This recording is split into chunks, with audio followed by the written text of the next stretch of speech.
Գիտեք, որ աշխարհահռչակ քանդակագործի Օգյուստ Ռոդենի հայաշակերտը Հակոբ Գյուրջյանը արվեստագետ էր, ով իր գործերում միավորեց արևելքի հնագույն և արևմուտքի նորարարական ավանդույթները։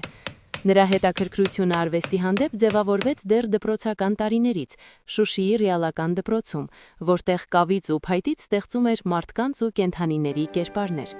1907 թվականին Գյուրջյանը մեկնեց Փարիզ, ընդունվեց Ժուլիենի գեղարվեստի ակադեմիա և աշակերտեց Օգյուստ Ռոդենին, բացահայտելով քանդակագործության իրական ուժն ու ձևի խորությունը։ Փարիզում նա ապրում էր իսկական մեծ վարպետի կյանքով, ակտիվ էր հայ համայնքում, աջակցում էր հայ արվեստագետներին և մասնակցում ցուցահանդեսների։ Երվանդ Քոչարը պատմում է. Փարիզում Քելեքյան խանը իր կիսանդրու համար Գյուրջյանին վճարեց այնպիսի գումար, որ կարելի էր ամբողջ կյանքում ապրել դրա եկամտով։ Գյուրջյանը երբեք չիջավ իր արվեստի բարձրությունից։ Եվրոպացիներն ու ամերիկացիները երկրպագում էին նրան։ Նուբար Փաշան ու Գյուլբենկյանը հպարտանում էին, որ հենց նա է քանդակում իրենց։